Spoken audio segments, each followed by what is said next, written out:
here at Leo's desk, and we just, you want to say hi, Leo? Hi, everybody. Tell us about the pink ball. Is that something that you decided to put in, that pink spiky ball, or was just... Well, yeah, I just decided to kind of create pink yo-yo. One cool thing about this character also is that he's actually kind of like a throwback character. We're bringing him back from God of War 1. He actually wasn't in God of War 2, because we definitely want to keep reminding the player that this is a trilogy. It's like, they're not supposed to be seen as separate games. So what about animating Kratos? Like, what are some of the things that are kind of challenging? He has a specific poses that describing him. He has a kind of like a language of poses. You have to use those poses to invent some new animation. So. We're fortunate to have Leo here because he's joining us for God of War 3. He actually is one of the newest members of the team, so he's doing a great job. One of the factors of animation is that you're kind of trying to make it invisible. The more successful we are, the less you really notice the animation. The stuff we've got going on with our boss fights is going to look really impressive. It's another kind of key development for this game, I think. We're working a lot with the designers, like way more closely, and creating new things with them. There's a certain type of feeling that in animation we have to achieve. And the most important part, of course, is Kratos and how he moves. Kratos is very direct. We don't try to make him too fancy. If you notice, a lot of times when he's having conversations, he's just kind of standing there waiting for the moment where he needs to say something. Everything that Kratos does happens for a reason. I don't know if many people even notice these things, but Kratos never moves backwards. He's an aggressive character. He moves with a purpose at all times. We actually have wooden swords laying around all the time. We definitely get up and try to act it out. It's definitely always hazardous to walk around the animation area. You gotta watch out. What are the challenges of animating something that big? Planning out where everything needs to be, like nothing happens on accident. You need to know where everything is. I did not know that it was gonna be this big. I just had an idea and I was like, yeah, I'm just gonna go with it, which is kind of a bad idea. I learned my lesson. At the same time, I'm glad that it's the size that it is. The players will be happy that it's in there. I think they'll get an adrenaline rush just from seeing the sequence. Kratos, your death will not be a gentle one. Ah!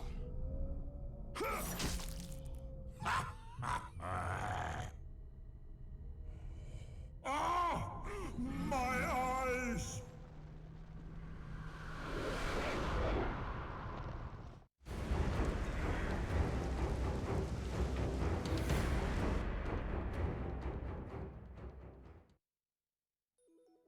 Camera design is the layout of cameras for the player's point of view in the game. So, and what we do is we basically control that player's point of view throughout the experience. Cameras start with the design sheet being delivered to us by the level designer. That's the most basic form.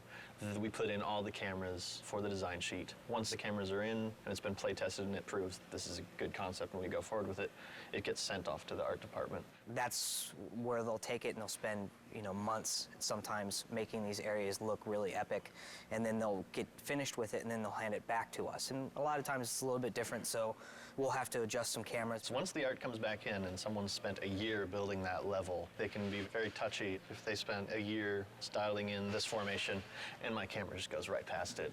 We try to do our best to show off everyone's hard work. And a lot of times there's a lot of cool things that you want to see in there that you can't see, so we'll go back and try to include those pieces in the shot that you get when you're playing the game. And from there, we play test it. This time externally, we get some people from the outside come in, take a look at what we're doing, making sure that that's great. After we get their feedback, implement their feedback, we're ready to go to the next area. Anything we can do to make the cameras feel cinematic. And they serve as a guide for the player too, to lead them in the direction that they need to go as well. Yeah, whether they know it or not. Yeah. It's sort of like people who play the God of War franchise, after a while they get a feel that if the camera's looking this way, that's important. In the very end, it always comes back down to what would the player want to see. Most games in the action genre, the player gets most of the control over the camera. The player has no control over the camera in the God of War series. Fans have been clamoring, and I hear you. We need to look around. We want to look around. It should be understood that there's really no way we could make the levels look this good if the player could look anywhere they wanted. What we're trying to do, though, at this time around, is give you key points where you're in the adventure and you can control the camera. So maybe you're in a crazy puzzle room and you need to be able to kind of look around. So in some of these areas, we can give the player control, but in a limited fashion. I hope the fans will appreciate that we're trying to implement their feedback. What new feature do you like the best from the camera system? The rail-driven cameras. I think that's been my favorite new feature as far as the technology that we have with the camera. What's a rail-driven camera for someone who wouldn't know? A camera that's animated along a course that we have even more control over what the camera is showing. The rail is essentially what we kind of live and die by. Let's say this is your camera rail, this line here, and let's say this is the thing that's driving the camera. And imagine this is a section of a hallway or something like that Kratos is moving along. We can take this camera here and we can key it. So we key to 2 different positions. So Kratos is here, the camera is here. When he starts to move along, as Kratos moves along, it will drive the animation of the camera to animate to that position. So as you're cruising along, you'll kind of see it, this kind of view where it's low and looking up at him, and then as he moves along, it will kind of track him and follow him. That's like one of our cool new things that we have that we think we can add a lot of kind of cinematic views to the game.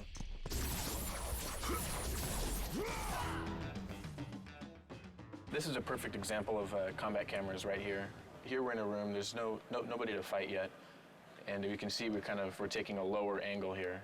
And as we come here, we'll trigger the spawning of a bunch of guys, and you can see the camera is going to lift up so we can show more of the action. And the framing, we're going to fit Kratos more towards the middle so you can see what's happening in front of him and see what's happening behind him. Try to give you the best view as possible for all the different combat actions that you're going to be taking. So this is an untextured view of the Olympus base. This is what the artist put together first before he assigned any lighting or textures to it. Well, you can see these green boxes. These are the camera zones. They determine when Kratos is within one of those boxes, and once he is, the specific camera tied to that box gets activated. This is what a level would look like after we've added our cameras. You've got it panning around, following Kratos. If you were to take that off, it would basically look something like this. Very basic, not much excitement. You can't really tell where the player's supposed to be going. Adding the cameras is part of what definitely helps the level design flow. Here's a good example of some lead space. We're trying to tell the player this is where you want to go. Jump to this block over here. Once he's done the proper move, we zoom in, get him prepped for this nice shot of him making the leap, and then we transfer to another camera that shows him where you want to jump next, which is from here all the way down to there. So, and then he makes that jump. This would be an example of one of the vista shots we try to do in the game, which is you've got some really amazing piece of scenery in the background that the artists spent a lot of time building. So we want to get that into frame.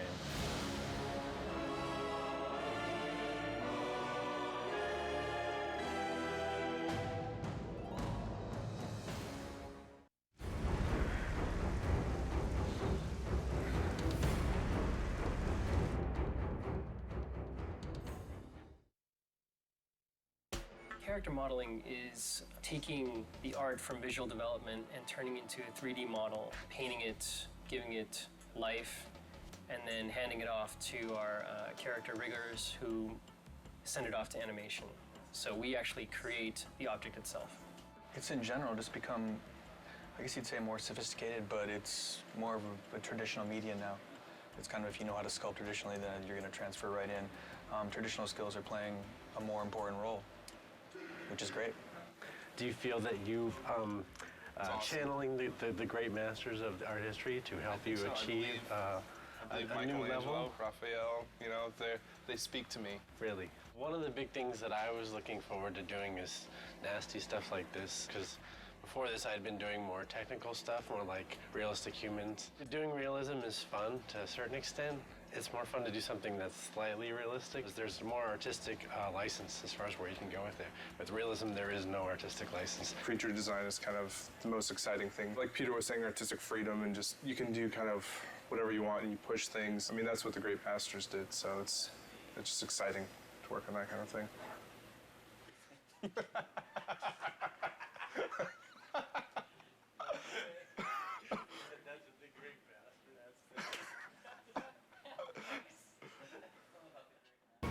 Here's my workstation. I have my Cintiq, which is what we use to paint and model. This is the monitor that we can actually draw on, paint on the screen, sculpt in ZBrush, which is very helpful and amazing. And then on the left of me, I have my standard monitor where I usually keep my reference. We're able to give metal a kind of specularity that we couldn't before. Scratches, blood, a real shine and realism that we couldn't deliver on the last project. We are working with a lot more polygons and a lot more textures on our project this time, per object. Here's Hermes, the concept art that I got from Andy Park, who did a great job. You can see the boots are in there and what color they're supposed to be, what material. We're still working on the cloth, making sure that's all rigged nicely. And right now, I'm fighting with the hair, trying to make the hair look good. So hopefully by the time you see this in the game, it'll be looking nice and transparent. So here we are starting him out in ZBrush and adding a lot of the little detail. Say if you wanted his skin to bulge around these straps, it would be really easy to go ahead and just add musculature in here. Today you may defeat me, but in the end, Kratos, you'll betray only yourself. This is the Centaur in our game. Andy Park did the concept. They always do like a colored version first like this to kind of nail the feel of the character and like what he's all about. And then they'll give us these turnarounds like this one. We have, you know, the horses have these like chest muscles that kind of flow up into the horse neck, you know, this way. And we have abdomen muscles and these obliques that kind of flow in. And where our hips sit, you know, is kind of where their shoulder blades sit. So typically most people draw centaurs. You know, I'm not the first one to make one of these things. So, you know, this has been thought about before. But typically, you know, our hips, like where the hips would sit on a human, they put where the shoulder blades would be. It feels kind of like it would work, you know.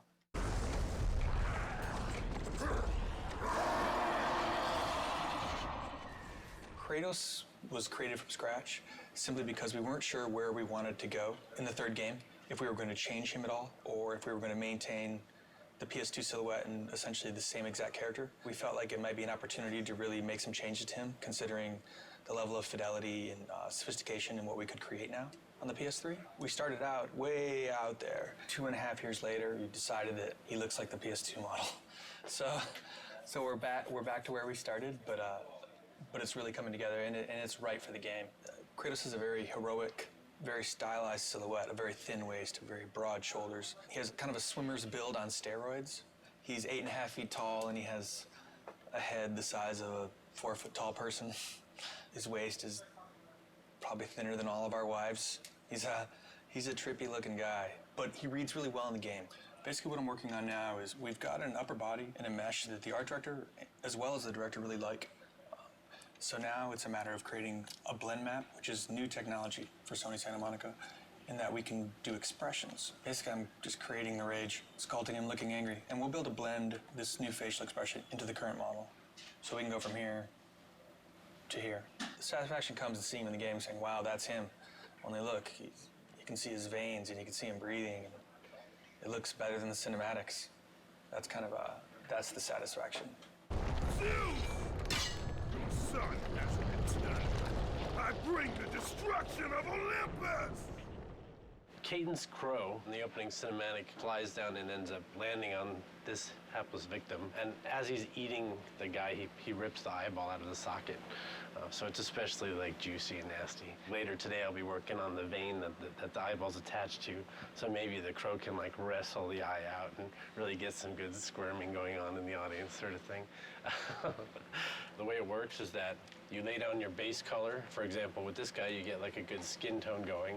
And then from there, you add additional details. Like with this guy, his main details are the cuts that he has and then the dirt that's added. There's some sort of distortion going on here, and that's because it's actually being wrapped in 3D.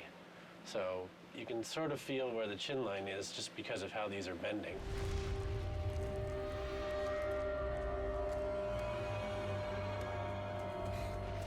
This is Hercules, and he's wearing these cestises, and basically they're like these huge gauntlets. Just trying to get across the fact that he's kind of like this aged warlord. He's not a super fresh young guy, so he's got some fat to him and some history.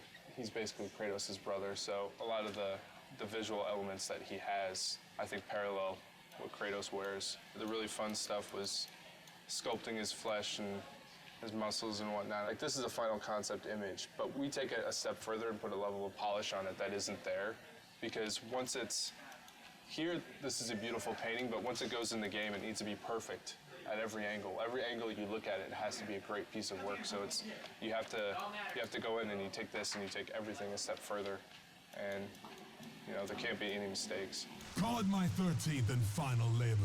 Soon I will become the god of war and claim the throne for myself.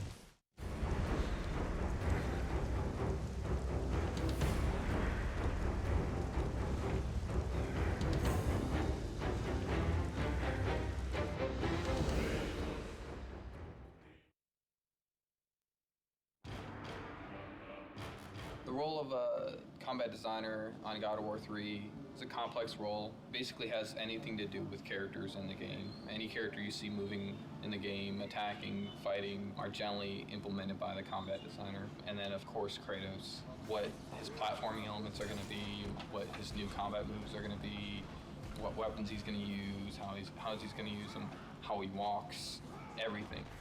I'm here with Jason McDonald, who's a senior combat designer on God of War 3.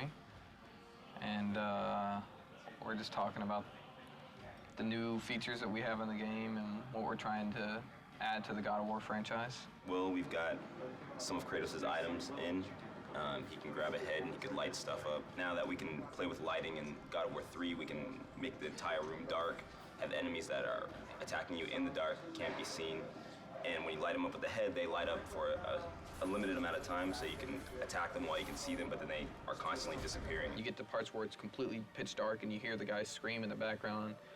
You use the Helios head to, find out where they are. The strategy gameplay, the combat side of it turns into you have to keep these guys lit to be able to hit them, otherwise you get screwed and they just destroy you in the dark.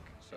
Definitely something we couldn't do before, just because we didn't have dynamic lighting to the extent that we have it now. So we got the combat grapple in. We tried the grapple stuff in God of War 2, but since we were limited on memory and animations and things like that, we just couldn't do it, and if we couldn't do it well, then we weren't going to do it at all, so we just didn't do it. But now we have more space, more memory. Kratos is a very strong character, so when he grapples an enemy, he kind of just charges right in and plows through everybody. So the grapple system is exactly like that. You can launch somebody in the air and you grapple them and you ply yourself right into the air, right into them. If there's a crowd of enemies, you'll ply yourself through all of them. Hey, I'm at Brian Usedesk here. He's a senior combat designer on God of War 3. For this particular boss, which is a huge scorpion, you want to make sure the presence is there and the player will feel the power of the attack. Usually for attacks for boss character, you want them to be really recognizable so the player know it's coming, because if the player cannot recognize the move and react in time, they get hit, because it's boss character, you will take a lot of damage. So it's not fun, if you don't see the attack coming, you're being hit. So that's something that we try to work really hard on. I'm here with Jason DeHarris, combat designer on God of War 3. And we're just looking over some of the writable stuff that's early in development. So how do you think it's going? It's all right in terms of Kratos. He still wants to kill this beast that's in his way to his ultimate goal. So it's not really his friend, so he's not really telling it to attack.